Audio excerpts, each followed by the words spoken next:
Ntar aja ya. Pasti. Oke, mari kita mulai. Langsung ya. Assalamualaikum. Assalamualaikum warahmatullahi wabarakatuh semuanya. Selamat datang. Selamat datang di edisi Meta Coach Cafe kita yang edisi bulan September. Ini sebuah kehormatan, sebuah kesenangan kita bisa ada di sini.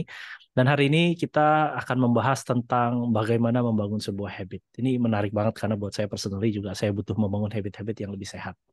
So, sebelum itu saya perkenalkan dulu ini dari Meta Coach Foundation. Ini semua yang sharing di sini adalah semua para Meta Coaches. Pembicara kita Bu Ratna Lasmi dan juga Bu Lia sebagai moderator. Mereka juga adalah seorang Meta Coach. Dan tujuan kita sharing di sini adalah ini sumbangsih kita di dalam Meta Coach Foundation Indonesia untuk kita bisa berbagi. Maka apa yang kami lakukan di sini semuanya adalah tujuannya untuk berbagi buat teman-teman untuk memperkenalkan apa sih itu Meta Coaching. Nah, meta coaching sendiri adalah sebuah ilmu coaching yang didasari oleh neurosemantics yang diciptakan oleh Michael Hall dan Bobby Bonenhammer dari Colorado, Amerika. Utamanya meta coaching itu adalah bagaimana kita membantu seseorang, memfasilitasi seseorang untuk mencapai tujuannya dengan masuk ke dalam intinya, yaitu pemikiran-pemikirannya, cara berpikirnya, dan semua yang ada di dalam the heart of things, yaitu pemaknaan-pemaknaan seseorang. Nah, apa yang kita lakukan bisa untuk individu, bisa dilakukan juga untuk sebuah grup ataupun sebuah perusahaan. Dan utamanya juga kita adalah membuat systematic change yang bisa berkelanjutan. Nah, caranya bagaimana ya? Caranya dengan teknik-teknik neurosemantics.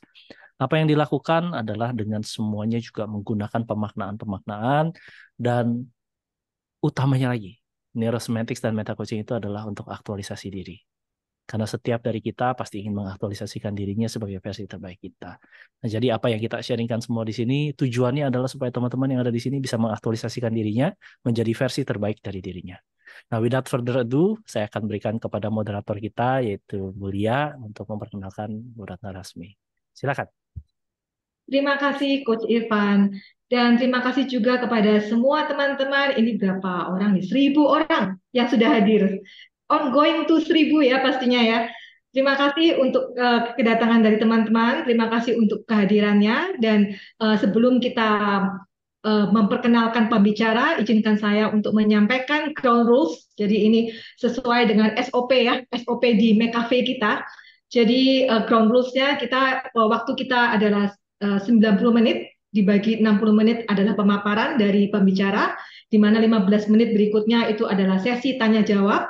Dan kemudian feel free teman-teman untuk meng-on kameranya, tapi minta tolong bantuan dan kerjasamanya untuk memastikan untuk mic-nya itu off.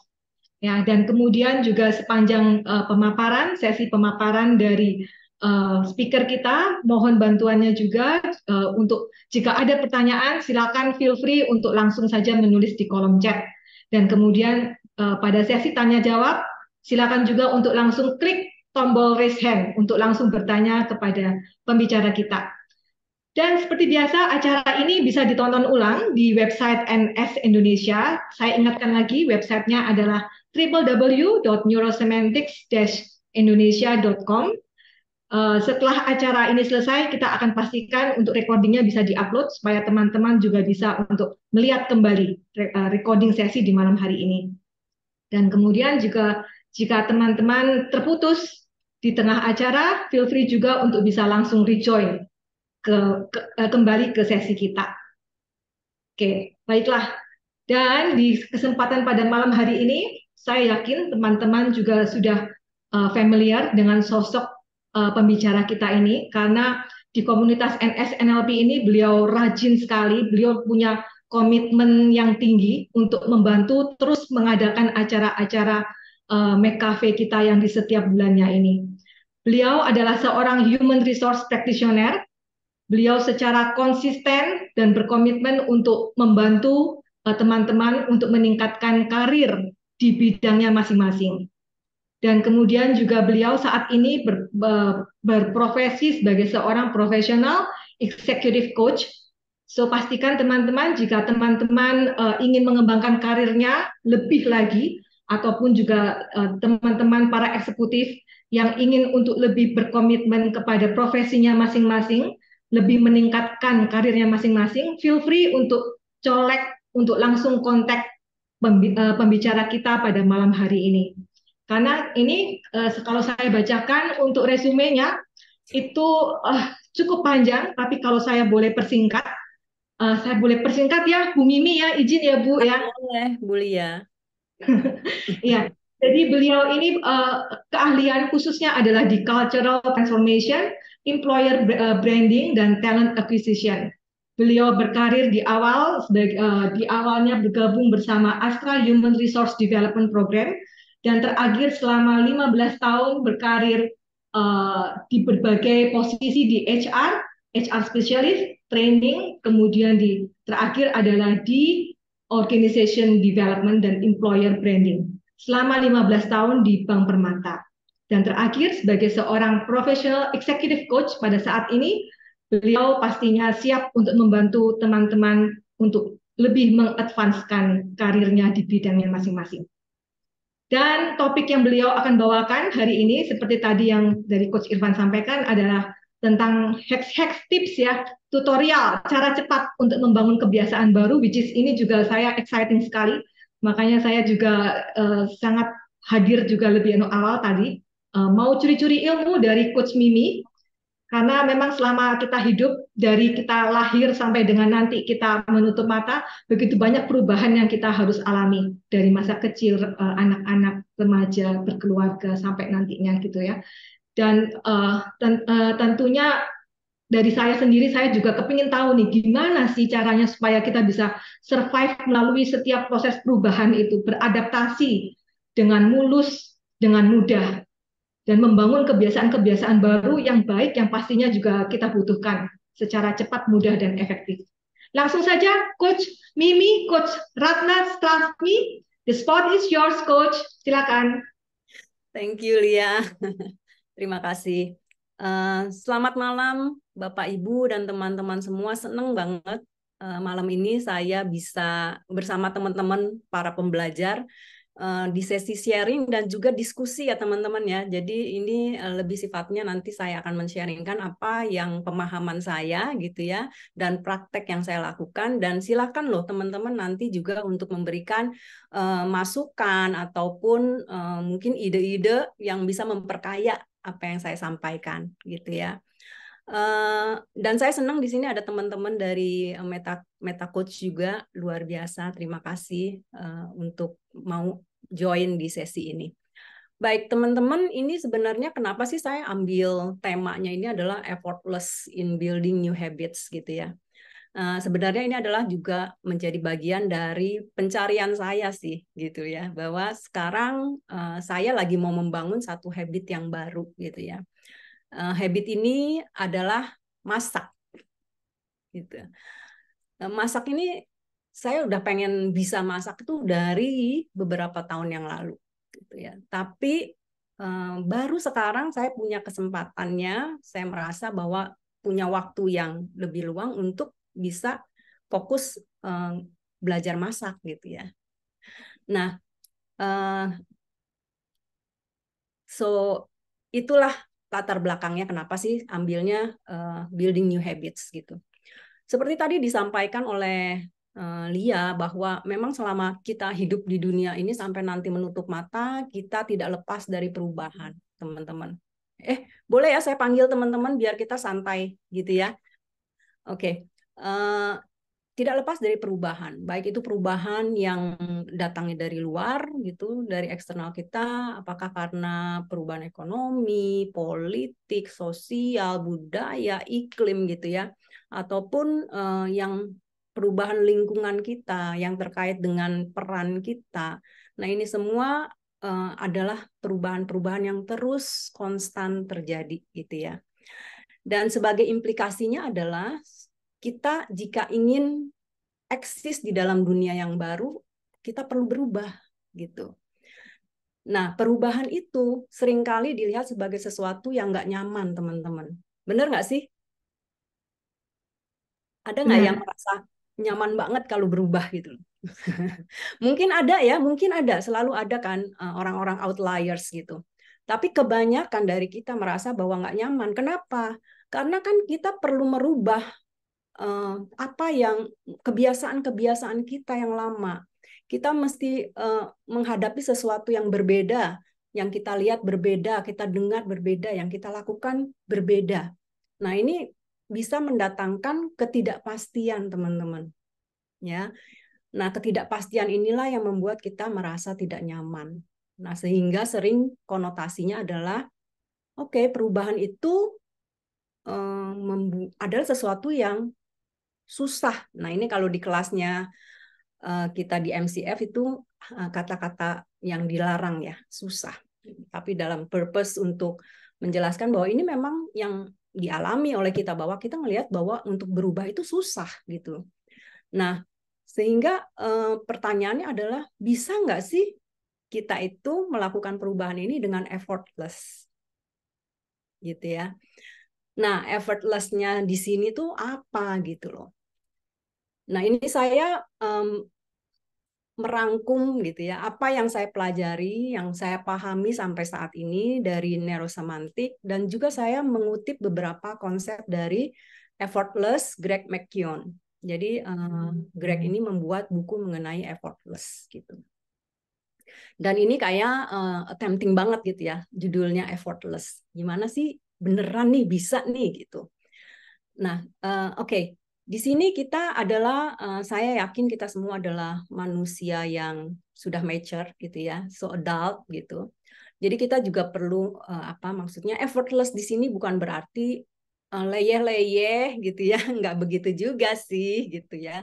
Jadi sebenarnya adalah kita bagaimana melakukan ini bekerja keras tapi dengan effortless state gitu loh, effortless mindset. Nah, itulah yang kita akan coba terapkan di sini dengan menggunakan konsep-konsep dari neurosemantik dan juga dari buku effortless tersebut.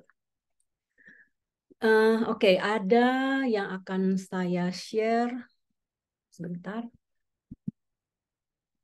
Sudah terlihat kan layarnya? Tidak ya, thank you. Wait. Oke. Nah, ini ada satu quote yang cakep gitu ya. Bahwa what do we live for if it is not to make life less difficult to each other. Ini adalah satu quote dari George Eliot, seorang novelis dari Inggris gitu ya. Apa sih kita tuh hidup tuh untuk apa gitu loh. Kalau bukan sebenarnya tujuannya adalah untuk mempermudah hidup orang lain. Membuat lebih mudah gitu untuk hidup orang lain.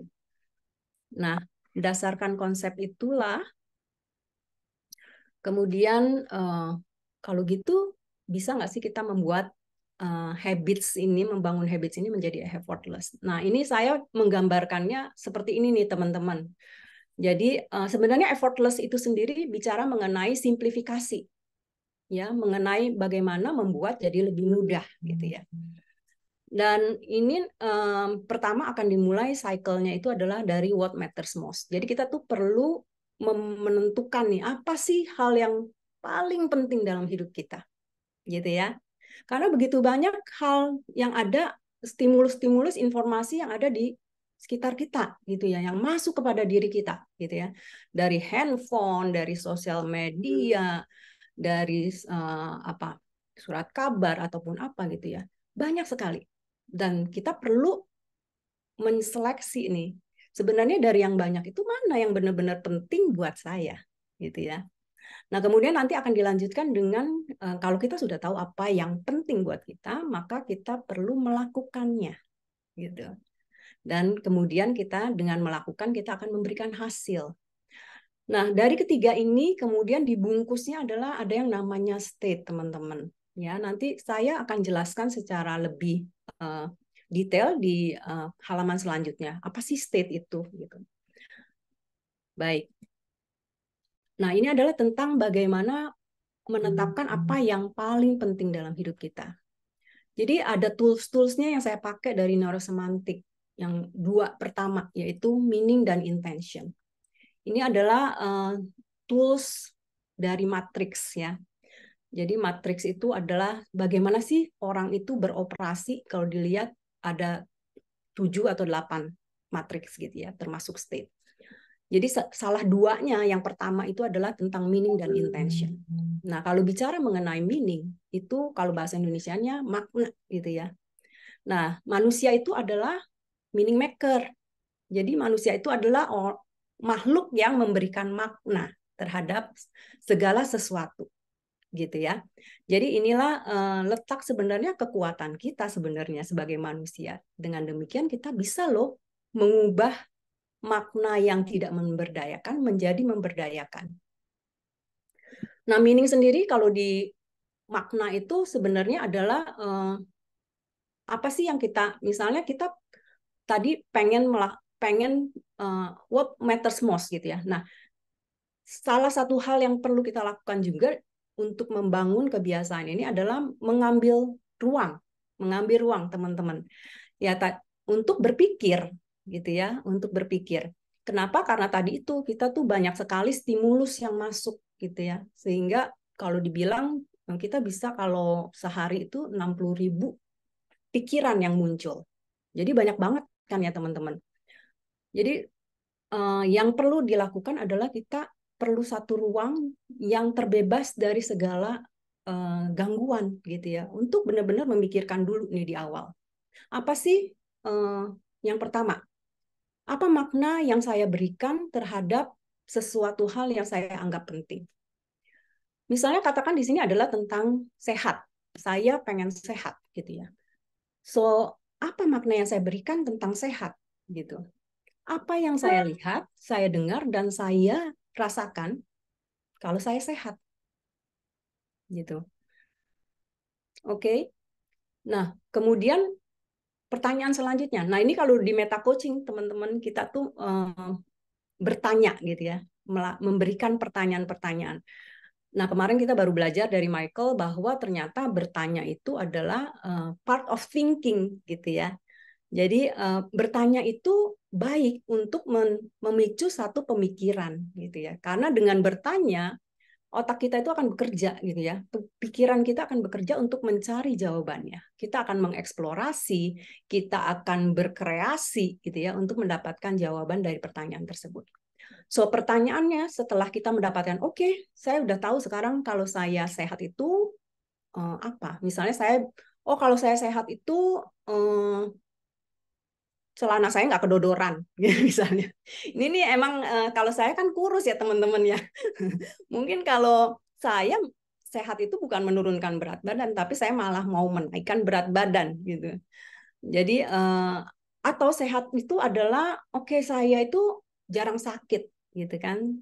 Saya itu bisa produktif gitu. Terus yang saya dengar adalah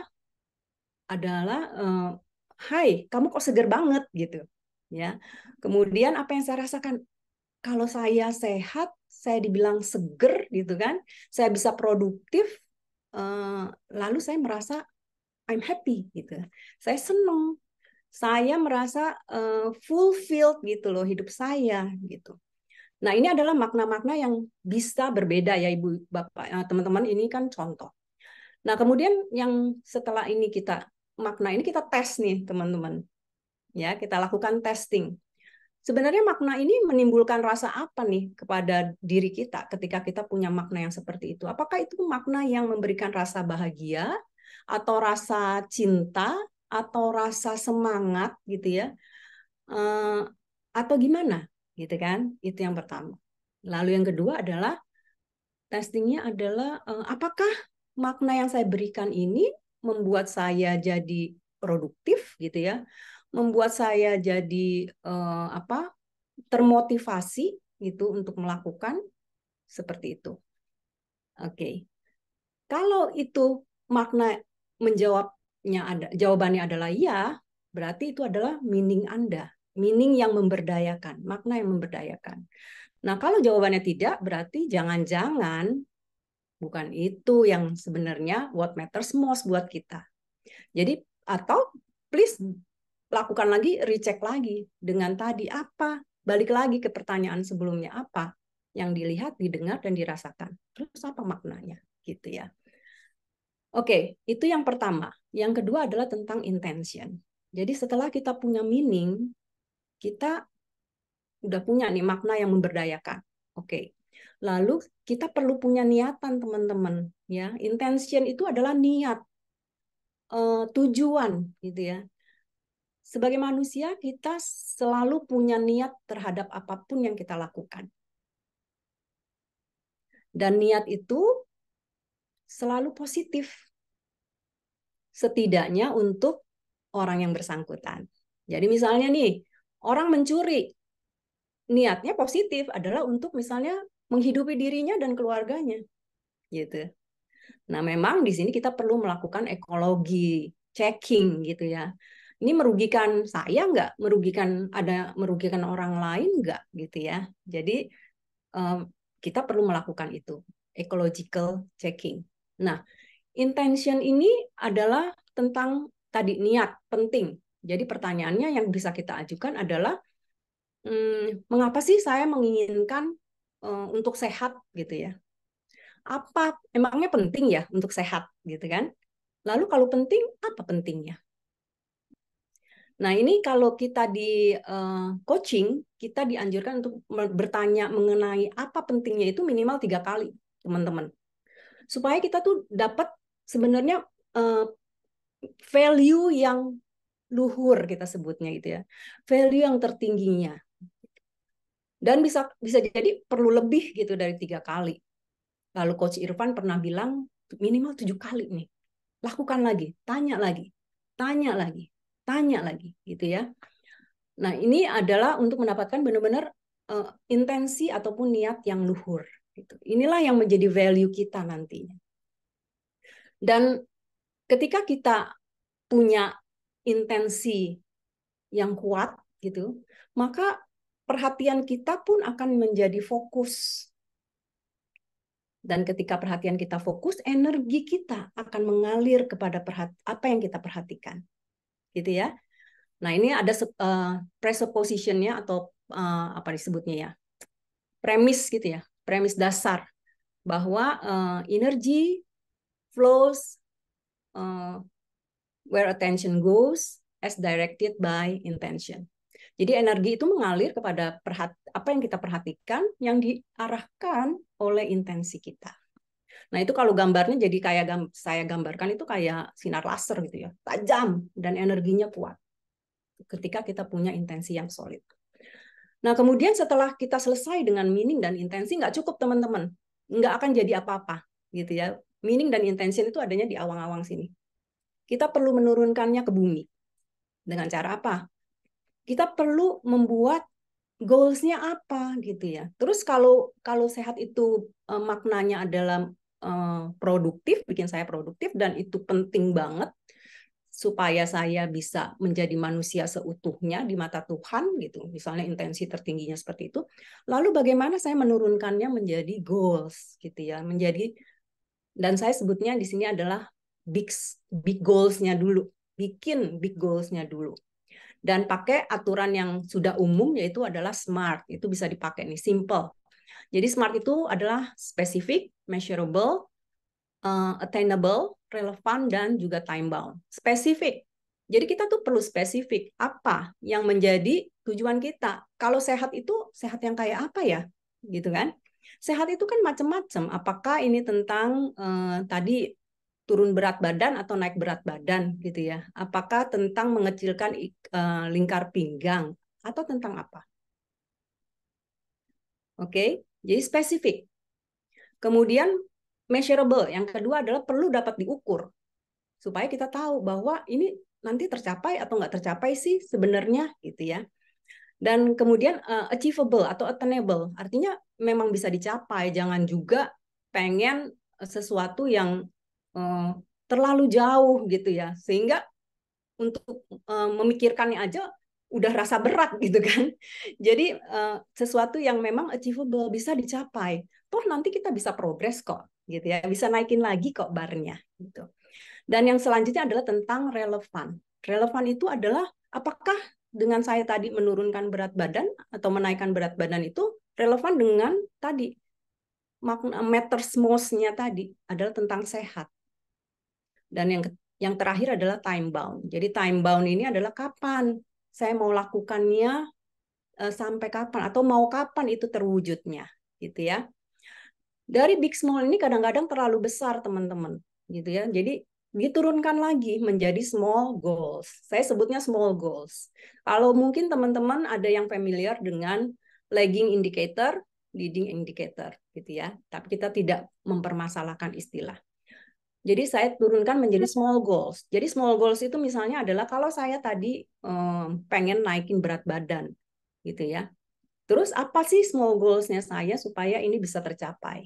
Gitu. Apakah saya, oh iya, walaupun olahraga misalnya gitu ya, saya perlu olahraga nih. Nah, dibikin lagi small goals-nya itu adalah dengan cara smart tadi, dibikin spesifiknya kalau olahraga, misalnya mau dispesifikin olahraganya apa atau cara nanti kalaupun enggak olahraga apa aja, bisa jogging, bisa renang, bisa senam, tapi misalnya measurable-nya adalah 3 kali dalam seminggu gitu ya. Kemudian itu udah dalam bentuk smart. Nah, kemudian selain olahraga apa lagi?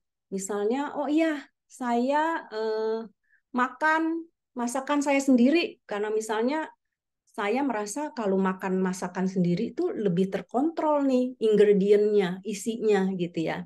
Jadi mestinya bisa lebih sehat. Nah, itu adalah misalnya makan makanan sendiri gitu, masakan sendiri berapa kali? 5 kali dalam seminggu gitu. Itu adalah penurunan dari yang big goals menjadi small goals gitu ya. Dan itu teman-teman memang kita buatnya jadi lebih pendek, time bound-nya lebih pendek gitu. Jadi itu yang membuat simplifikasi itu terjadi gitu ya. Dari yang tadi misalnya time bound-nya adalah saya menaikkan berat badan 3 kilo dalam 6 bulan, saya turunkan ke dalam small goal saya dengan time bound yang lebih pendek ya, dengan goals yang lebih kecil gitu ya, sehingga kelihatannya lebih simple. Oke. Nah, kemudian yang prinsip keempat adalah tentang prioritas. Jadi kita tadi banyak banget yang kita ingin capai. Pastinya ya, gitu lah. Dan banyak dari peran-peran kita yang lainnya. So, untuk menjadikan ini berhasil, kita perlu fokus karena biar bagaimanapun kita pasti punya keterbatasan sumber daya ya. Ada waktu, ada energi, ada perhatian, itu semua adalah sumber daya kita gitu ya. Dan kalau mau berhasil, maka fokuslah kepada beberapa aja gitu ya. Dan rule of thumb-nya adalah 3, maksimum 3. Tapi dilakukan dengan baik gitu. Toh nanti kalau misalnya kita punya lebih dari 3 gitu, oh banyak nih saya pengennya ada 10 sebenarnya. Ya udah diprioritas aja gitu ya. Nah, 3 yang pertama itu dilakukan duluan. Ketika ini sudah tercapai, kita bisa move dengan yang nomor 4, 5, 6, dan seterusnya. Gitu teman-teman. Ini adalah untuk menentukan apa sih hal yang paling penting buat kita. Ini satu step awal yang perlu dilakukan. Kalau kita tidak tahu apa yang kita inginkan, nah kita juga pastinya nggak optimal dalam melakukannya dan tidak optimal dalam mencapai hasilnya. Gitu. Sebelum saya melanjutkan, mungkin ada komen, pertanyaan, silakan ya teman-teman. Ini ada komen dari Coach Denny Ang. Kalau saya sehat berarti bebas makan enak. Setuju, Coach Denny. Saya setuju sekali. Iya. Bebas makan Kerja enak aja. bisa jalan sehat rohani ya, sehat dompet juga, Coach. Terus kemudian dari Ibu Nur Halimah Tusadia, betul apalagi perubahan yang mendadak sangat tidak nyaman. Betul Bu. Ikut mau nanya Bu Mimi? Boleh dong Kak Rani. Bagaimana caranya supaya intention kita itu bisa fokus? Bagaimana caranya intention kita bisa fokus? Atensinya mungkin ya Bu ya? Ya, mungkin itu ya. Iya. Nomor 2 kan intention ya? Iya, betul-betul. Nah, sebenarnya tadi Bu, jadi Bu lagi Kak ya. Jadi perlu pertama meaningnya dulu apa ya, didudukkan gitu ya. Sebenarnya apa sih maknanya? Bisa misalnya masak. Kalau saya, apa sih maknanya masak buat saya gitu ya. Nah, oh masak itu artinya saya memenuhi apa ya? panggilan natural sebagai seorang ibu misalnya gitu ya, karena saya ingin memasak untuk keluarga saya. Dan makna itu memberdayakan buat saya. Jadi saya jadi bikin semangat untuk melakukannya. Nah, ketika maknanya ini sudah dapat, dilanjutkan dengan niatnya. So, apa pentingnya gitu kan? Kalau intensinya kan gitu, apa pentingnya memang bisa masak untuk keluarga gitu kan? Nah, ketika kita sudah mendapatkan intensinya yang solid, saya bilang solid ya. Jadi udah kuat nih, nggak bisa digoyang-goyang lagi, nggak bisa. Kalau saya nggak masak itu berarti saya bukan manusia yang utuh misalnya. Misalnya nih intensi saya menjadi manusia seutuhnya. Oh, oke. Segitu pentingnya masak buat saya. Nah, ketika kita sudah bilang bahwa masak itu adalah sesuatu yang sangat penting, maka atensi kita akan terarah untuk oke, kalau gitu saya mau membangun habit saya untuk bisa masak. Dan ketika kita sudah mengarahkan atensi kita, energi kita akan tersalur kepada atensi tersebut. Begitu Kak Rani. Kira-kira menjawab nggak Kak? Jawab, berarti niatnya, meaningnya yang betul kita kuatkan ya. Iya, iya, betul. Oke, Bu Lia, boleh lanjut Bu? Izin bertanya dari Ibu Sulistyori, apa kriteria yang bisa dipakai dalam menentukan prioritas? Terkadang semua goal itu tampaknya sama-sama penting.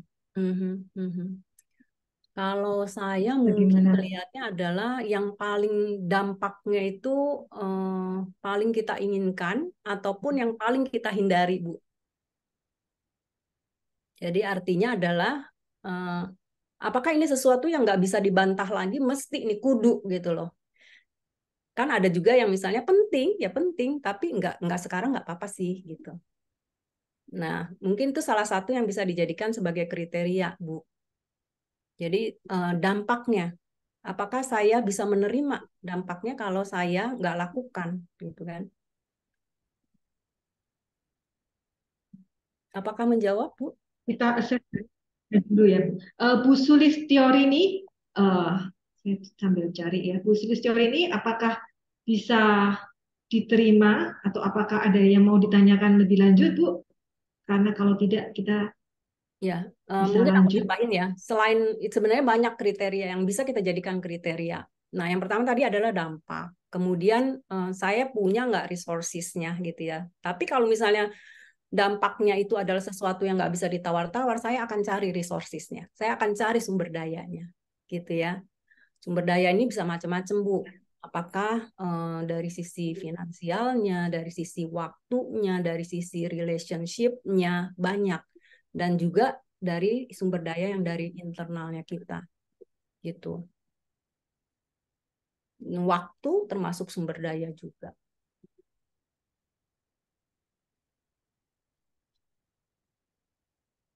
Oke? Oke, Coach Mini. Baik. Ya, ini Saya jelas lanjut dulu dari aja ya. dampak dan resource. Yes. Oke, baik. Silakan, Bu. Nah, saya mau jam dulu sebelum masuk ke action, saya mau membahas mengenai state. Kenapa state gitu ya? Karena ini state ini yang membungkus semuanya ini gitu ya supaya bisa berjalan. State itu apa sih? Kalau dalam neurosemantik itu kita sebutnya sebagai suatu kondisi pikiran dan badan kita ketika kita sedang mengalami apa yang kita pikirkan dan kita rasakan. Dan state ini kita selalu ada di dalam state ya Bapak dan Ibu. Jadi selama kita sadar kita berada di dalam state. Dan state ini bisa tergambar melalui postur tubuh kita gitu ya, gestur kita, raut wajah kita, dari suara kita. Jadi sebenarnya bisa terobservasi kita tuh lagi dalam state apa. Contohnya state adalah misalnya semangat, bahagia, kemudian bingung, capek gitu ya. Itu adalah contoh-contoh state. Kemudian state itu adalah tentang pikiran dan tubuh.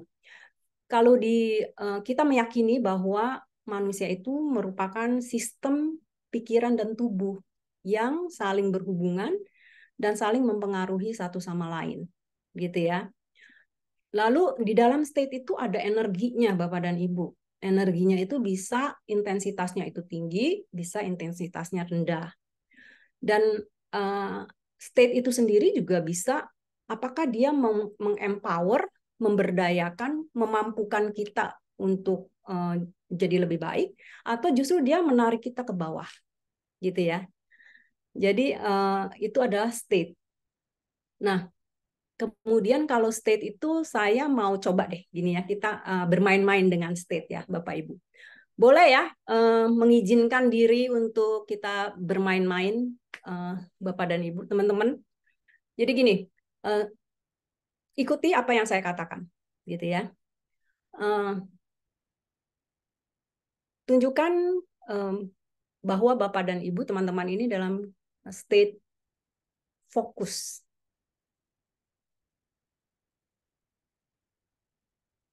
Oke, state-nya fokus.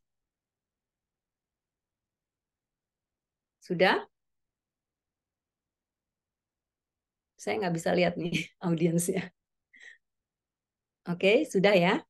Nah, kemudian setelah itu saya minta yang kedua nih, instruksinya adalah silakan teman-teman untuk menurunkan pundaknya, gitu ya. Bersender, kalau ada senderan di belakang, kalau nggak ada jangan ya, teman-teman. Oke. Lalu bibirnya senyum. Oke. Sudah? Oke. Nah, sekarang saya mau nanya nih sama teman-teman, melakukan atau enggak. Ada bedanya nggak sih antara yang pertama dengan yang kedua? Dan kalau ada bedanya, apa bedanya?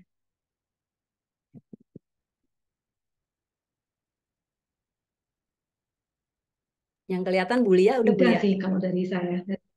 Apa bedanya?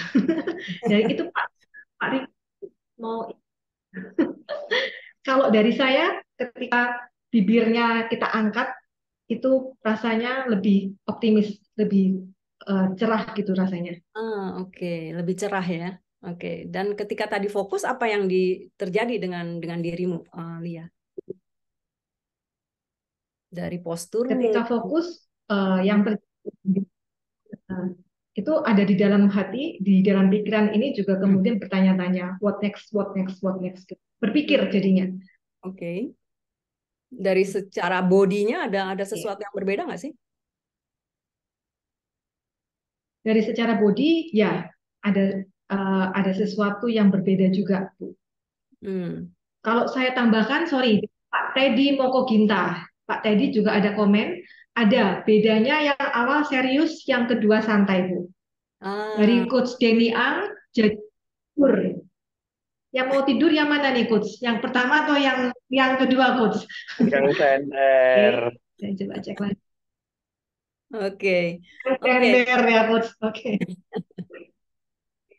Oke. Jadi memang begitu nih teman-teman, itulah yang disebut dengan state. Kalau tadi pertama exercise-nya adalah kita state-nya fokus gitu ya. Dari pikiran mengatakan fokus. Badan kita akan mengikuti. Fokus itu yang kayak apa sih? Oh, tegak. Oke. Matanya lurus ke depan, melihat ke layar. Gitu ya. Nah, itu bagaimana pikiran mempengaruhi badan kita. Nah, di exercise yang kedua itu adalah bagaimana badan kita mempengaruhi pikiran kita. Ketika kita mengatur tubuh kita dengan tadi bersender, bahunya turun, mulutnya tersenyum, nah itu menimbulkan pikiran yang berbeda gitu ya. Nah, itulah yang disebut bahwa manusia itu merupakan sistem pikiran dan tubuh yang saling berhubungan dan saling mempengaruhi ya.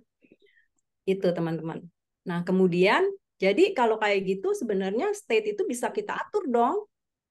Bisa gitu ya. Nah, caranya gimana? Kan nggak selamanya nih kita nih punya state yang memberdayakan, ya kan? Manusia wajar dong kalau kita sedih gitu ya, atau kita lagi loyo gitu, nggak memberdayakan kita untuk beraktivitas gitu ya. Nah, ketika kita memerlukan untuk state yang lebih memberdayakan, maka yang kita bisa lakukan adalah 3A. Gitu. Apa sih 3A? Yang pertama adalah kita aware dulu ya, sebelum 3A ini kita perlu aware dulu. Oh, saya itu lagi dalam state apa ya? Gitu. Ketika misalnya saya perlu melakukan sesuatu gitu ya, tapi state saya kok males ya, mager nih, udah enak duduk gitu kan, mager berdiri. Nah, aware dulu. Kalau kita nggak aware, kita nggak tahu apa yang perlu kita perbaiki gitu ya. Jadi setelah aware, oh ini state-nya saya lagi males nih, gitu ya. Nah kemudian kita masuk ke 3A, yaitu accept. Oke, saya menerima. Accept itu adalah menerima, teman-teman. Menerima kalau diri saya ini sekarang sedang males, gitu ya. Oke, nggak apa-apa, kamu males sekarang, gitu kan. Nah, lalu setelah itu kita masuk ke appreciate. Appreciate itu adalah kita menghargai gitu ya. Kita ngelihat nih, misalnya sekarang saya lagi malas, mestinya saya olahraga nih, tapi kok mager ya. Nah, kemudian kita mengapresiasi apa yang bisa kita apresiasi. Oh, oke, selama ini saya bisa loh olahraga gitu loh. Cuman sekarang aja lagi malas. Wow, saya ternyata bisa ya olahraga gitu kan. Maksudnya so far selama ini mau kok saya olahraga, bisa kok gitu. Jadi kita mengapresiasi, ternyata saya bisa loh olahraga gitu kan. Dan yang ketiga adalah O itu adalah takjub. Wow gitu ya. Wow, ternyata saya itu punya komitmen ya. Sebelum-sebelumnya saya bisa kok olahraga gitu ya. Jadi ya dengan 3A ini, maka dengan kita mempunyai pikiran, tadi kan karena saling terhubung ya, pikirannya kita bikin, oke, saya accept, gitu, itu aja sudah menurunkan tensinya gitu ya. Kemudian saya appreciate, jadi ada rasa yang lebih memberdayakan gitu ya, lebih semangat. Oh, ternyata apa sudah bagus kok kemarin gitu. Apalagi ditambah dengan takjub. Wow, luar biasa nih saya ternyata punya komitmen yang kuat sebenarnya sebelumnya gitu kan. Dan saya bisa ada di sini saat ini ya luar biasa gitu. Jadi inilah yang bisa kita gunakan teman-teman untuk membangkitkan state kita. Dan ini penting untuk memanage state kita karena yaitu tadi kita membutuhkan state yang memberdayakan supaya kita bisa menjalankan si cycle ini. Gitu ya. Nah, selanjutnya. Tadi udah jelas nih. Oke, meaning-nya udah jelas, intensinya sudah jelas, goals-nya sudah jelas, state-nya sudah dibangun gitu ya. Nah, pertanyaannya state itu state apa nih yang dibutuhkan supaya saya mau melakukan tadi dari setiap stage-nya menentukan gitu kan untuk what matters most. State apa yang saya butuhkan untuk melakukan dan state apa yang saya butuhkan untuk result gitu ya. Jadi apakah state itu pastinya kalau kita ngomong di awal adalah konsepnya effortless, ya state-nya effortless gitu kan. Mudah kok gitu. Santai gitu ya. Tapi ini santainya yang bertanggung jawab ya teman-teman. Oke. Kemudian setelah itu kita masuk ke action. Jadi itu semua nggak cukup, perlu dilakukan. Nah, yang pertama adalah kita menanyakan pertanyaan. Lagi-lagi pertanyaan. Yang pertama adalah bagaimana saya membuat kebiasaan ini menjadi mudah dan ringan. Dengan bertanya ini, maka kita akan mengeksplorasi. Kita akan menggunakan pikiran kreatif kita untuk mencari cara supaya melakukannya ini jadi effortless.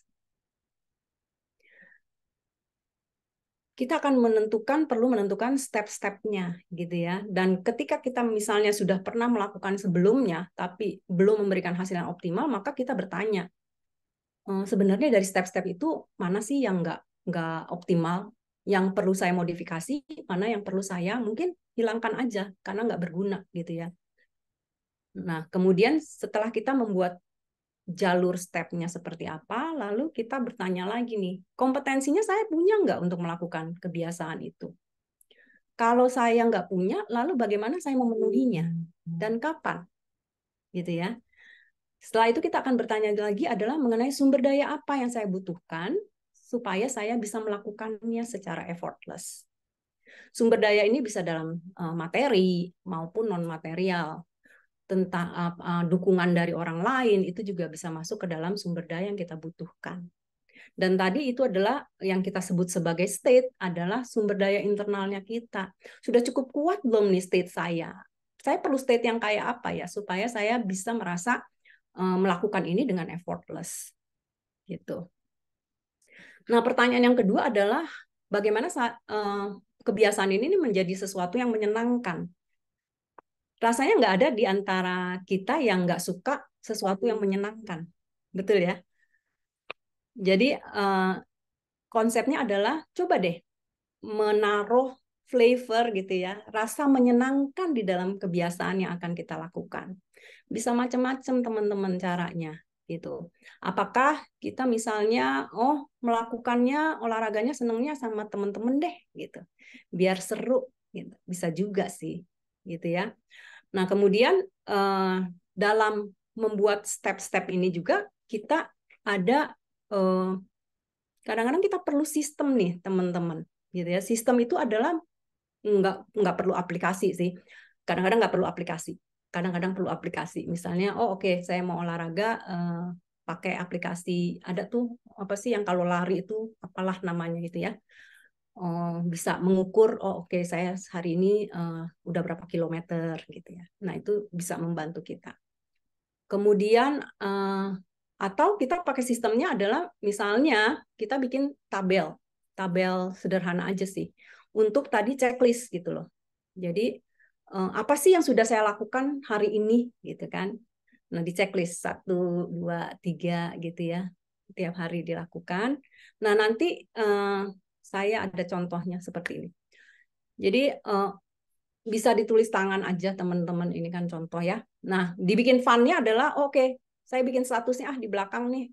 Jadi seminggu sekali saya akan lihat saya konsisten nggak sih melakukannya gitu ya. Oke, kalau konsisten memenuhi saya kasih smiley. Smiley-nya smile. Kalau nggak terpenuhi saya sedih gitu ya. Nah, ini juga sesuatu yang fun untuk kita lakukan gitu ya. Sekaligus untuk tracking gitu. Sebenarnya saya melakukan atau enggak sih? Nah, ini bisa kita taruh di samping tempat yang memang kita akan lihat gitu. Jadi ini adalah contoh yang kita bisa bikin sih untuk sebagai sistemnya kita gitu ya. Kemudian nah, teman-teman, kadang-kadang kalau kita mau memulai sesuatu itu kita suka melihatnya tuh gambaran besarnya dulu gitu ya. Gambaran besarnya dulu atau susahnya dulu. Misalnya kayak mau olahraga. Aduh, kebayang ya beratnya nanti squat, beratnya nanti push up gitu ya. Nah, sehingga kita jadinya nggak mulai-mulai gitu ya. Males untuk mulainya. Jadi tips yang kedua adalah coba deh bayangin step pertama yang dilakukan secara fisik untuk melakukan kebiasaan kita. Step pertamanya dulu apa itu? Misalnya tadi kalau olahraga ya udah step pertama saya adalah ganti baju olahraga, terus saya pakai sepatu, terus saya melangkah keluar deh dari pagar gitu ya. Nah, kalau kita kayak gitu tuh sebenarnya ganti baju mudah nggak sih? Mudah. Pakai sepatu mudah nggak sih? Mudah. Keluar pagar mudah nggak sih? Mudah. Nah, ketika kita berpikirnya mudah gitu ya, tubuh kita pun akan jadi ringan. Gitu. Nah, yang ketiga adalah gradual pace. Maksudnya apa, teman-teman? Jadi ini bertahap, perlu bertahap, teman-teman ya. Dan dengan kecepatan teman-teman sendiri. Jadi nggak perlu FOMO, nggak perlu takut ketinggalan dari teman-teman. Kalau kita olahraganya sekarang mampunya adalah jogging, 10.000 langkah, sementara teman-teman kita adalah olahraganya itu adalah cycling, sepedaan dari Jakarta ke Bogor, ya nggak harus juga sih kita ngikutin untuk cycling juga gitu ya, Jakarta Bogor. Karena memang kita belum ada kemampuannya di situ. Jadi gradual, bertahap. Oke, sekarang saya 10.000 langkah gitu ya. Nanti 3 bulan ke depan saya bisa loh 15.000 langkah. Saya bisa loh nanti, bisa ikut 5K, ikut 10K gitu ya. Jadi kita terus improve tapi konsisten gitu melakukannya Oke. Nah, lalu yang keempat adalah tentang mind to muscle. Nah, kalau di neurosemantik kita belajar tuh ada apa tekniknya untuk melakukan mind to muscle. Mind to muscle itu bicara mengenai bagaimana kita menanamkan apa yang ada di pikiran kita ini ke dalam tubuh kita, ke dalam memori tubuh kita. Jadi dengan caranya gimana ya? Caranya itu adalah kita aware dulu nih, value-nya apa yang kita mau capai gitu ya. Value-nya apa? Value yang tadi kita value luhurnya apa sih gitu ya. Terus apa yang kita pahami mengenai value tersebut, apa yang kita percayai, yakini mengenai value tersebut gitu ya. Dan ketika saya punya keyakinan terhadap value tersebut, lalu apa keputusan saya? Saya mau melakukan apa? Dan ketika saya memutuskan akan melakukan itu, saya membayangkannya. Apa yang saya lihat, apa yang saya dengar, apa yang saya rasakan, seperti apa nih perasaannya gitu ya. Perasaan ini yang tadi state itu lagi gitu loh. Bahwa inilah yang akan memperkuat kita, yang akan memberdayakan kita untuk mau melakukannya. Nah, kemudian setelah itu kita akan masuk, so action-nya apa? Hari ini saya akan melakukan apa? Besok saya akan melakukan apa? Dan besok lusanya dan seterusnya saya akan melakukan apa? Nah, itu adalah cara kita menyelaraskan antara pikiran dengan tubuh kita, gitu ya. Dan ketika itu dilakukan secara repetitif, artinya menanamkannya dilakukan, action-nya juga dilakukan. Jadi tetap perlu ada action, teman-teman. Nggak ada yang oke, aku udah punya nih mind to muscle-nya udah aku lakukan gitu ya. Pattern-nya udah dilakukan. Tapi kita nggak melakukan action-nya, ya nggak akan kejadian. Kenapa? Karena dengan kita melakukannya, itu akan menimbulkan rasa puas di dalam diri kita bahwa oke, saya sudah melakukannya loh, gitu ya. Dan itu menimbulkan hormon kebahagiaan. Nah, hormon kebahagiaan inilah yang akan terus memperkuat. Jadi dia akan balik lagi ke kita memperkuat untuk mau melakukannya lagi. Gitu. Oke, nah yang kelima adalah tentang relaksasi. Jadi ada presuposisi juga di dalam NSNLP, yaitu when you get serious, you get stupid. Gitu ya. Jadi intinya adalah jangan terlalu serius dong, gitu ya. Kalau enggak Anda nanti jadi bodoh loh, gitu.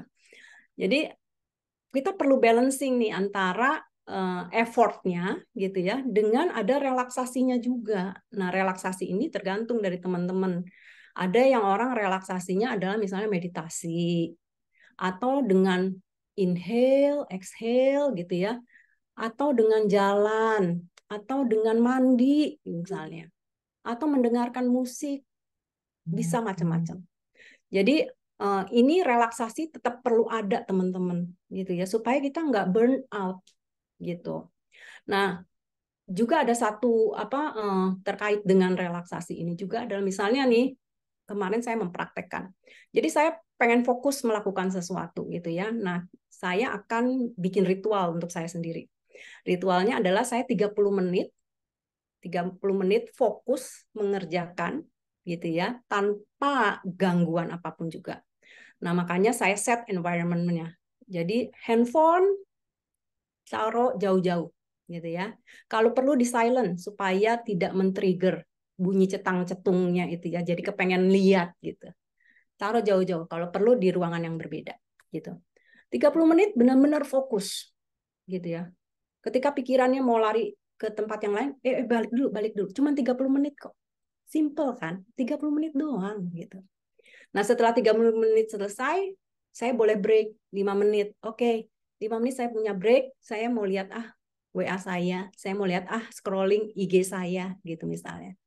Nah, setelah itu saya kembali lagi. Jadi nggak langsung misalnya duduk diem ngerjain selama misalnya 2 jam full atau 3 jam full gitu ya. Nah, ini menurut saya sih lebih efektif nih teman-teman. Itu salah satu mungkin tips yang bisa juga diterapkan oleh teman-teman. Jadi penggal aja gitu ya. Diseimbangkan, diselipkan dengan tadi relaksasinya. Oke. Nah, ini slide yang terakhir adalah tentang result. Jadi kalau itu sudah dilakukan, maka kita bicara mengenai result ya. Dan seringkali kita tuh menghargai diri kita itu ketika dibandingkan dengan result. gitu ya. Jadi kalau resultnya tercapai, oh oke, celebrate gitu ya, resultnya tercapai. Nah kalau resultnya nggak tercapai, memble deh, gitu kan? Ya saya gagal, gitu. Atau bisa juga result itu kan jangka panjang gitu ya. Misalnya tadi 6 bulan nih, resultnya baru bisa kelihatan, atau eh, belum langsung kelihatan, bisa jadi seperti itu. Nah kan lama ya, nunggu resultnya kejadian gitu kan. Nah, sebenarnya yang perlu kita celebrate adalah justru progres gitu, teman-teman. Kenapa? Karena sebenarnya kan progres itu menunjukkan bahwa kita sudah effort loh melakukannya. Dan kita mengapresiasi itu bahwa saya sudah berprogres gitu ya, sudah membuat satu langkah maju gitu lah. Jadi langkah demi langkah kita hargai. Nah, celebrate-nya ini bisa macam-macam caranya. Gunakan yang paling doable, yang paling aplikatif untuk teman-teman. Bisa macam-macam. Apakah misalnya, oke, kalau saya nyelesain tugas saya hari ini, saya boleh nonton Netflix gitu. Atau saya boleh nonton bareng sama teman saya. Apapun bisa gitu ya. Nah, kemudian selain itu adalah yang kedua, cek. Jadi memang kita perlu melakukan checking, teman-teman. Kalau tadi ada si tabel itu ya, yang sebelumnya, yang ini. Nah, ini membantu juga sih untuk kita checking. Oh, saya lakukan atau enggak sih gitu ya. Nah, kemudian checking itu regular gitu. Kalau tadi ada tabel mingguan, oke, sebulannya nanti saya lihat nih, banyakan smile-nya apa banyakan sedihnya ya gitu.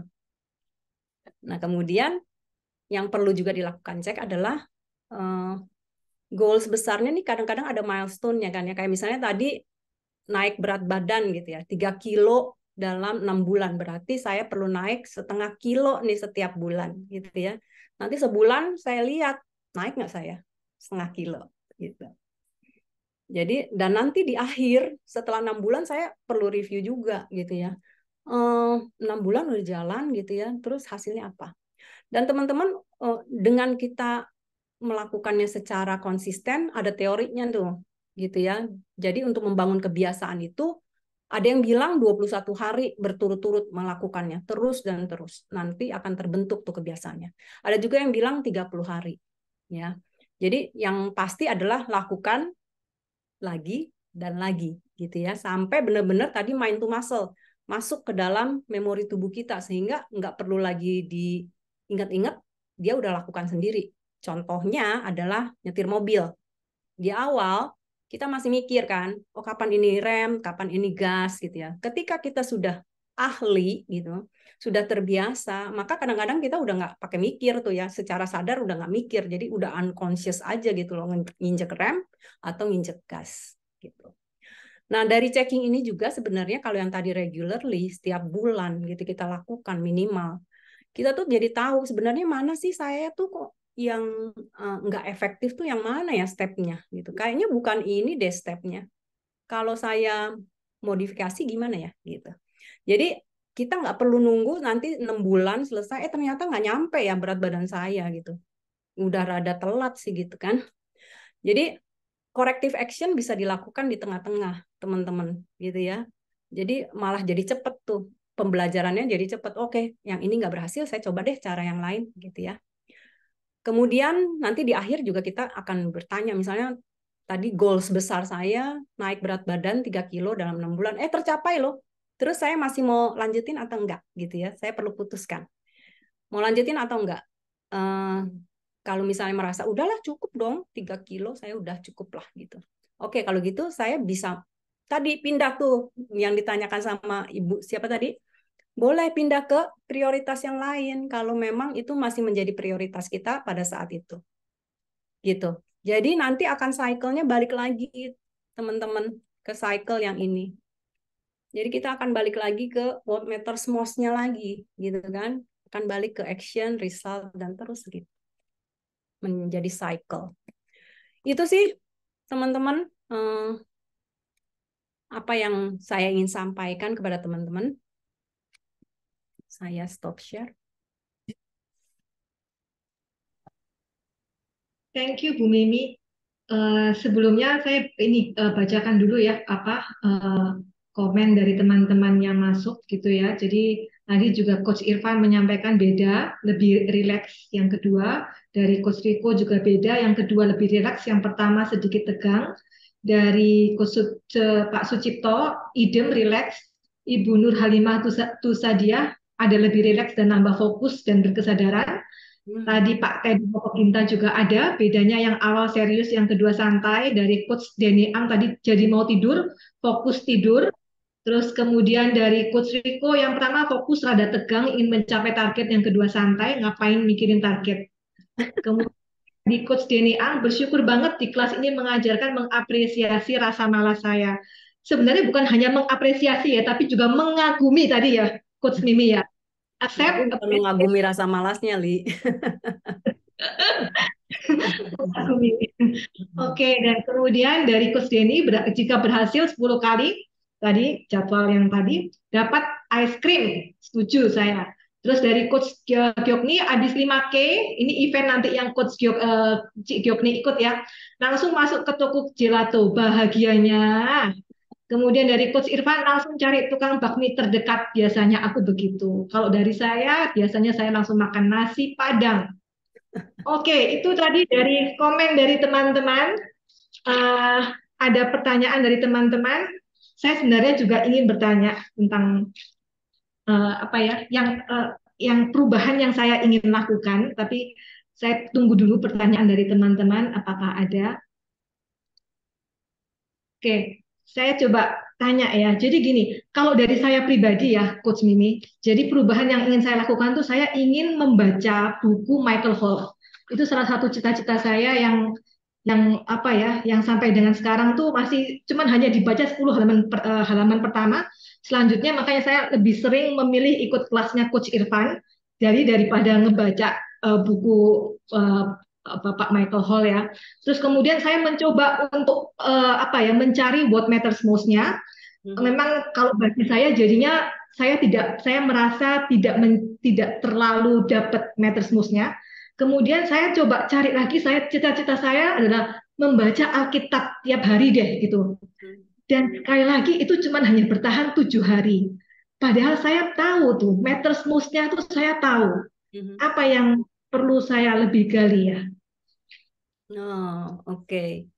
Nah, sebenarnya kalau matters most itu jadi kalau nggak dilakukan itu macam-macam ya. Kalau tadi kan kita lihat cycle-nya. Pertama dari yang awal dulu deh, what matters most-nya. Apakah meaning-nya tadi itu memberdayakan atau enggak sih? Memberdayakan itu artinya memampukan kita untuk melakukan. Nah, itu kita perlu jujur pada diri sendiri gitu. Punya nggak saya makna itu tuh memberdayakan saya atau enggak sih? Nah, kemudian ya, gimana Li? Silakan lanjut, Coach Mimi, saya sambil. Ya, jadi checkingnya adalah itu tadi. Apakah makna ini memberdayakan saya atau enggak, memampukan saya untuk melakukan atau enggak?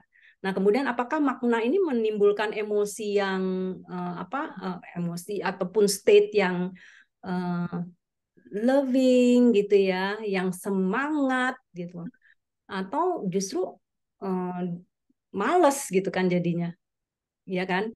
Nah, itu berarti cek lagi gitu loh, maknanya udah bener belum nih ditaruhnya gitu loh, diberikannya udah bener belum?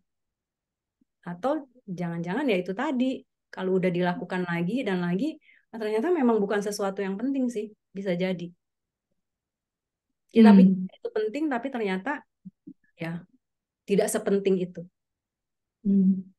Karena kayak seperti membaca Alkitab ya, saya melakukannya 7 hari, terus kemudian setelah 7 hari di tengah-tengah itu kemudian tidak melakukan lagi. Kemudian juga saya mengerti itu penting, tapi ketika saya recheck lagi, saya mengerti itu tuh penting, tapi untuk melakukannya itu seperti masih ada gap gitu loh Bu. Oke, iya. Nah itu perlu lihat sih apa sih yang muncul gitu kan. Apakah ini soal state-nya, ataukah soal ada kendala-kendala? Bisa jadi kan? Tadi kan Coach Irfan juga cerita, pengen olahraga tapi kok dingin ya, males jadinya nih gitu kan. Atau kendalanya waktu ataupun apapun itu. Nah, kita perlu action-nya ya berdasarkan itu tadi. Itu apa sih sebenarnya yang menjadi masalahnya apa gitu loh. Kalau udah 7 hari, terus kenapa? Apa yang terjadi gitu kan? Yep. Yep, yep. Saya perlu lebih Jawab bertanya nggak? lagi kepada saya sendiri. Menjawab Coach Mimi. Ini saya sampaikan dari Coach Irfan, seandainya hilang fokus di tengah-tengah, aku perlu gimana? Karena kadang ketika sedang melakukan kebiasaan tertentu, kadang ada gangguan yang tidak bisa dihindari.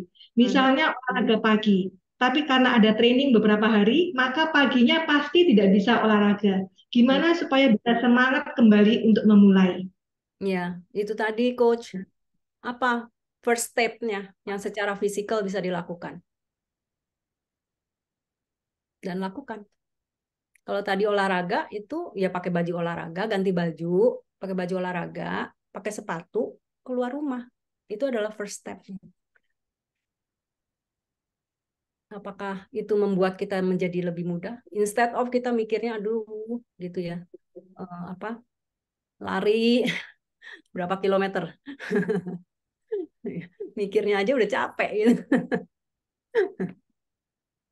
Ya, betul. Jadi memang simplifikasi ya pastinya mempermudah. Jadi mulailah dari hal-hal yang kecil gitu kan. Dari hal yang kita persepsikannya aja udah simple gitu ya. Hopefully tubuh kita pun akan meresponnya dengan lebih ringan. Jadi lebih mudah gitu rasanya.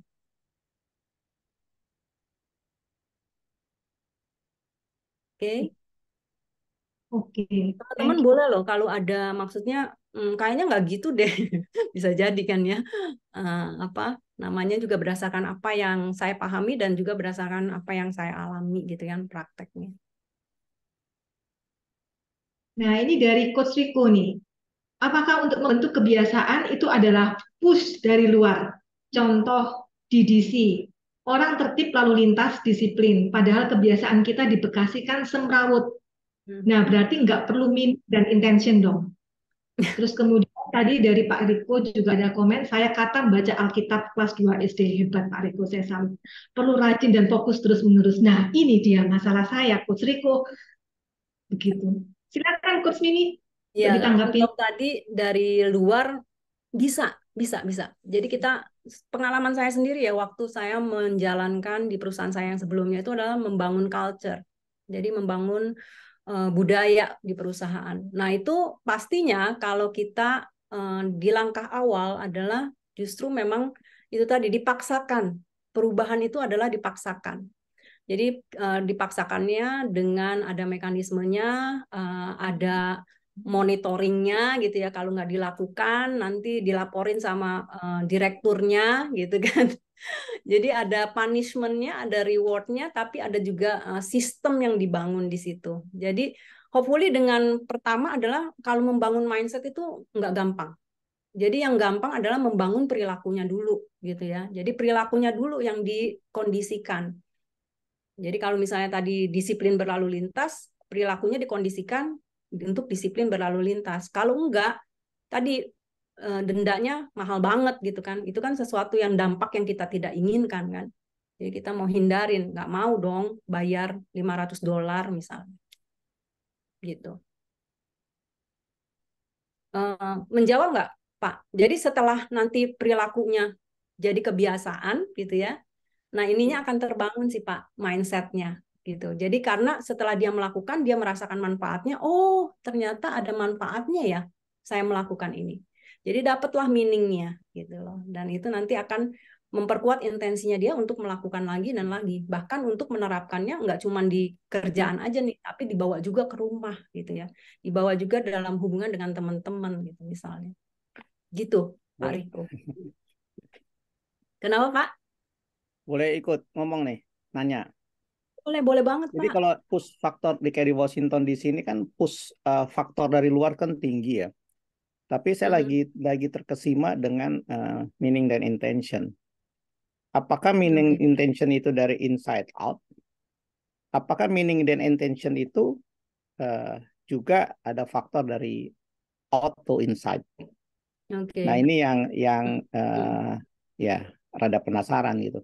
Karena Iya. misalnya 3 bulan pertama di Washington DC pakai cucu-cucu pakai car seat. Wah, rajin. Begitu 6 bulan 7 bulan kemudian balik ke habit Bekasi nggak pakai car seat. Nah, tuh Coach Irfan pasti ketawa tuh. Orang Indonesianya asli kan, jadi keluar gitu. Apalagi nggak ada polisi kan, karena mengandalkan cuman ya pas ada accident baru itu yang dirasain. Itu aja sih, Iya. penasaran aja. Jadi Iya. siapa yang mendragging? Apakah dari inside to outside, to outside ya, atau dari luar ke dalam? Meaning tadi dengan intention yang pertama tadi untuk membentuk kebiasaan. Dan Oke. faktor mana yang lebih enak gitu? Kalau di company kan kalau kita mengharapkan orang dari inside ada intention and meaning, wah bisa panjang tuh lama tuh culture itu Nggak terbentuk. jadi-jadi, Pak. Nggak jadi-jadi. Nah itu yang menarik mungkin. Itu aja Oke. sih Ya. kegunda-gulanan. Thank you. Oke, kalau menurut saya nanti silakan dikoreksi kalau teorinya kurang ajak gitu ya. Kalau menurut saya sih akan lebih memberdayakan kalau inside out gitu ya, karena itu tadi sesuatu yang memang kita aware, kita terima gitu ya dari dalam diri kita gitu.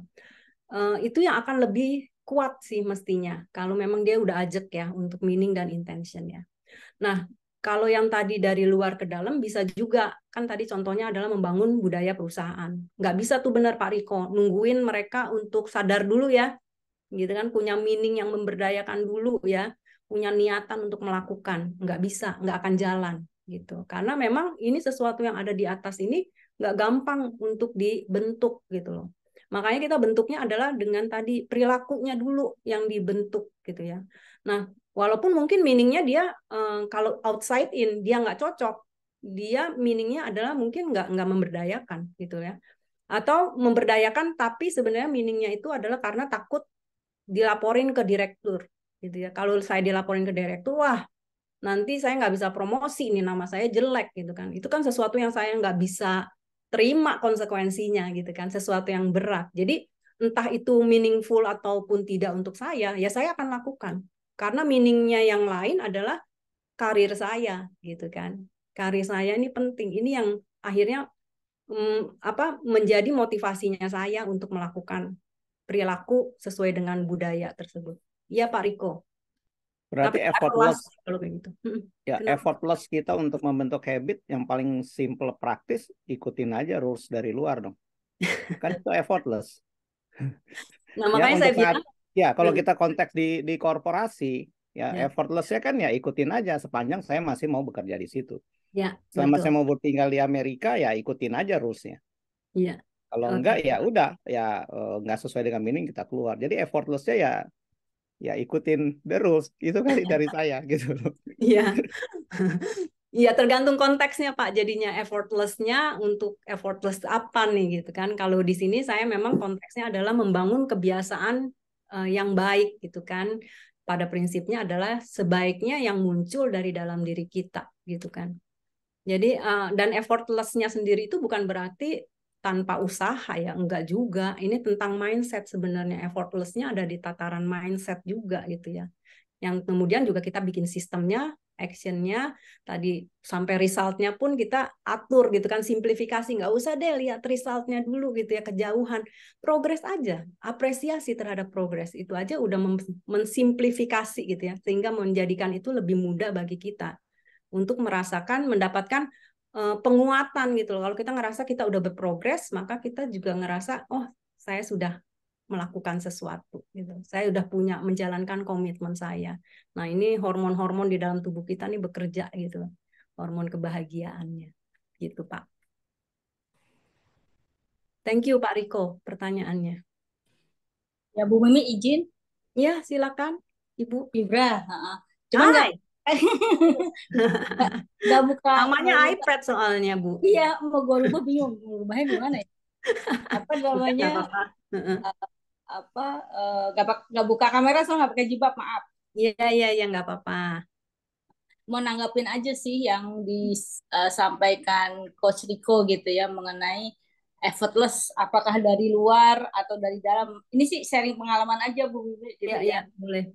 Saya setuju banget sama Bu Mimi bahwa berubah itu memang harus dipaksa. Karena kalau nggak dipaksa, kayaknya siapa sih mau berubah gitu ya. Berubah kan nggak enak gitu.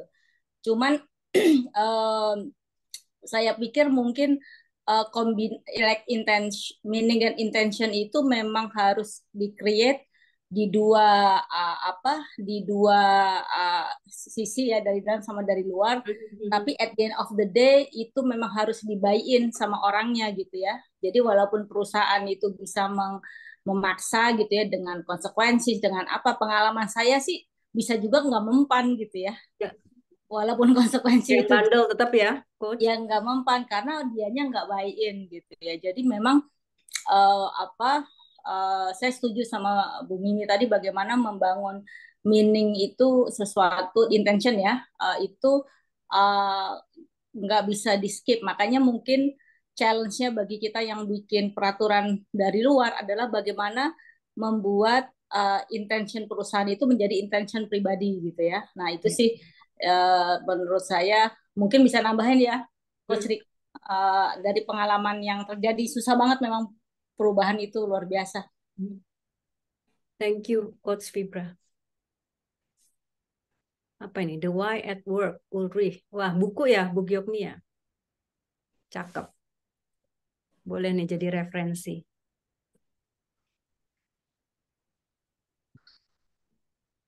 Oke. Masih ada? Tadi ada Cik Gyokni menanggapi tentang ini acceptance about the rules ya. Jadi tadi di dalam perusahaan tadi ya acceptance about. Kemudian sebentar ada pertanyaan tadi dari komen tadi dari Ibu Nawinda, dipaksa kemudian terpaksa jadinya terbiasa. Nah, betul, Win. Kemudian bentar ya. Oke, dari Ibu Sulistyorini, prinsip-prinsip yang dibahas ini apakah bisa juga diterapkan pada level organisasi, Coach? Level organisasi ya. Bisa Bu, ada yang bisa. Sebenarnya bisa sih, meaning dan intention itu idealnya yang perlu dibangun Bu di dalam organisasi sekalipun. Jadi kita kan perlu mempunyai satu tujuan yang sama gitu kan, supaya derap langkahnya itu lebih jadi sinergi gitu kan. Jadi bisa Bu, bisa di-apply di dalam organisasi gitu. Dan challenge-nya tadi ya, bagaimana membuat associate ini bisa buy-in dengan policy atau regulasi dari perusahaan. Iya, Dari perlu organisasi. dibikin sistemnya Bu.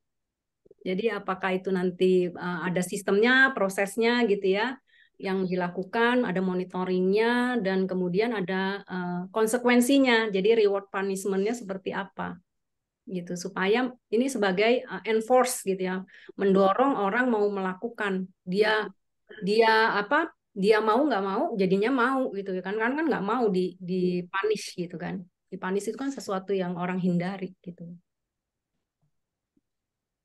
Kalau di level organisasi terus, dari Coach Fibra ya. Silakan Coach Fibra. Ya, mau tanya aja Coach Vimi, kan kalau di buku Atomic Habit itu kan salah satu kita bangun kebiasaan itu kan kayak ada triggernya ya, ada cue-nya ya. Kalau dalam konteks effortless ini membangun cue-nya itu menurut Coach Vimi gimana yang paling yang mungkin lah atau yang sebetulnya penting dilakukan gitu ya. Q ini apa ya? Rujuk ke mana nih, Coach Vip? Karena aku jadi kayak ternyata kita tuh punya kebiasaan itu kalau ada yang men-trigger ya, ada hal yang kalau kejadian itu muncul otomatis kita akan merespon dengan cara tertentu, dan ini kan terus-menerus nih gitu.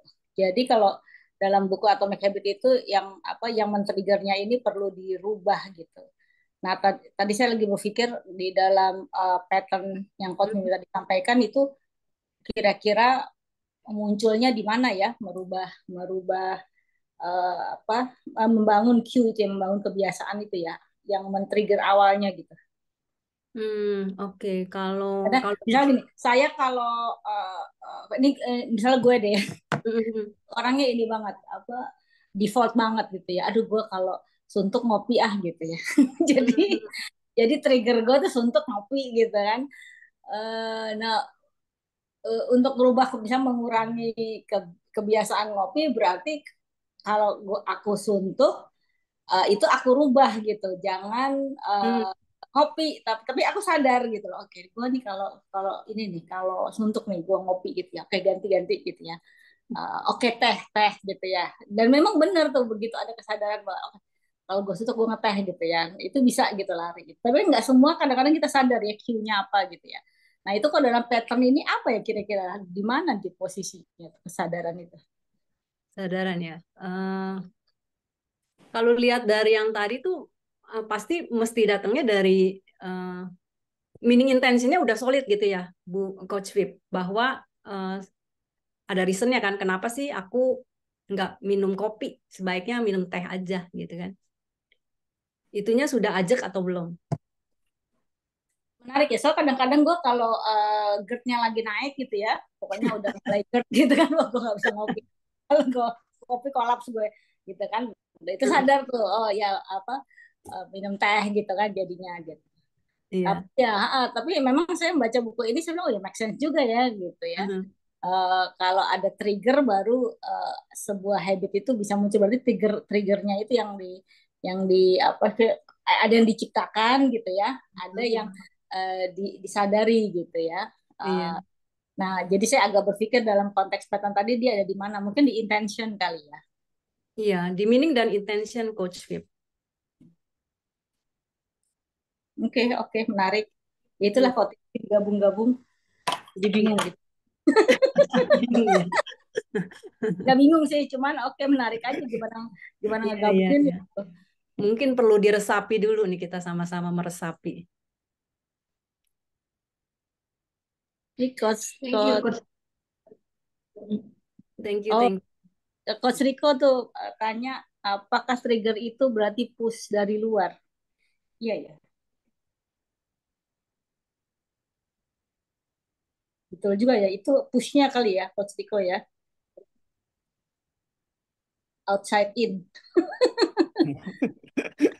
Kita kan inside out kan selalu. Saya percaya juga ada outside Kita nggak sadar ada outside juga ya. Saya sadar sih ada outside sih. Itu kan jawabannya udah dibilang tadi, asal sadar aja. Kalau nggak sadar ya gimana lu mau ngubah? Nah itu dia. Kata kuncinya awareness akhirnya. Iya betul. Oke, thank you, menarik Pak hari ini. Terima kasih Mariko. Jadi mari sama-sama kita melakukannya dengan mengubah perilaku kita menjadi habit yang baru gitu ya. Mudah-mudahan ini membantu nih untuk teman-teman gitu. Dan jangan lupa diaplikasikan. Yuk, mari kita aplikasikan. Jadi kalau nanti dapat insight baru, boleh share-share juga nih gitu ya. Oh, ternyata ini loh yang penting nih gitu kan, yang bisa membantu. Nah, itu asik sih.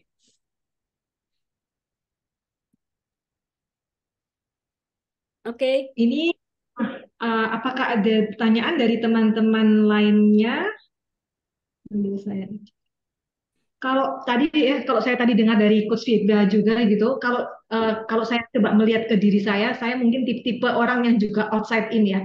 Jadi tadi kalau dari ada peraturan lebih gampang untuk ngikutin, dan kemudian saya juga tim yang sama seperti Cik Gyopni juga, jadi selalu pakai PT supaya bisa lebih memotivasi kita. Jadi kemudian juga bisa ngontrol hasilnya kita.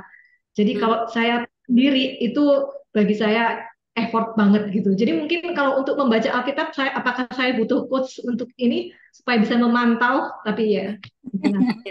Bisa sih itu sebagai gimana caranya kita menjadi effortless untuk baca Alkitab secara rutin gitu kan.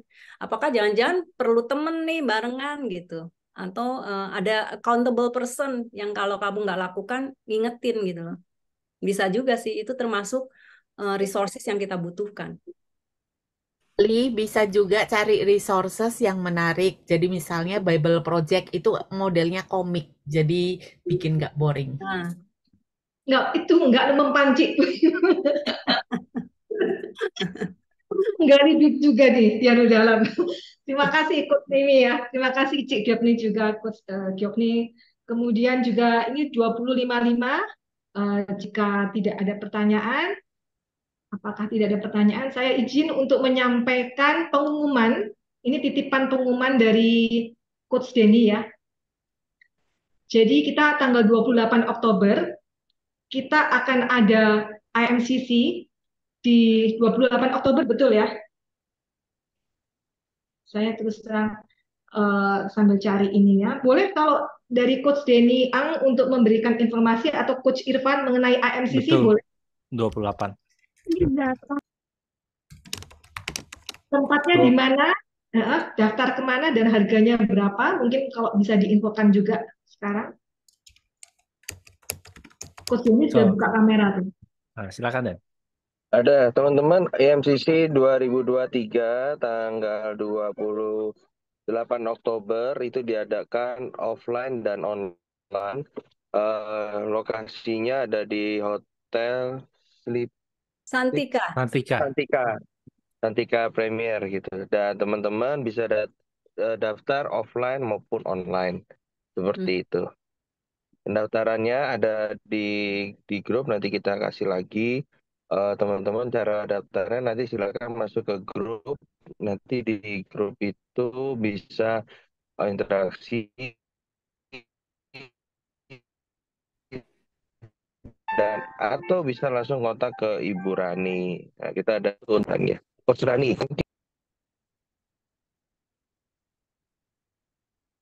Ada nomor yang bisa di-share untuk pendaftaran?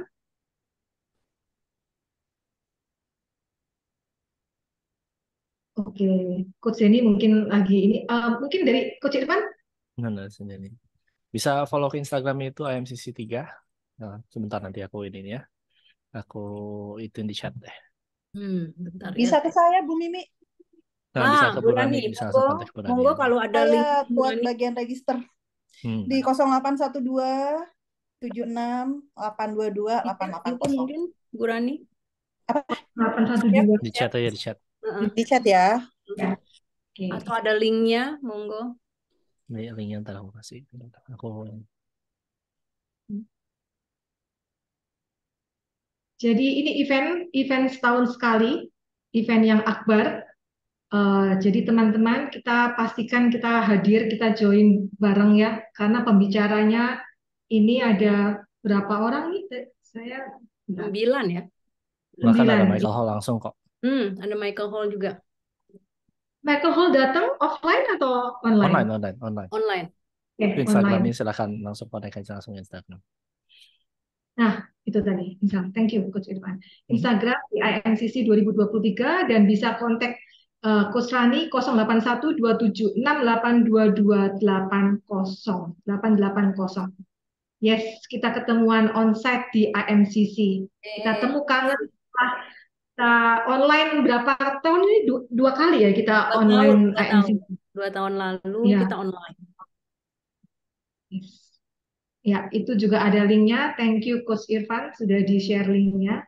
Oke, jadi kita ramai-ramai, kita datang, kita belajar bareng dari pembicara-pembicara yang mereka sangat hebat, profesional sekali di bidangnya masing-masing, dan pastinya ada Michael Hall yang kita bisa sama-sama belajar dari Michael Hall.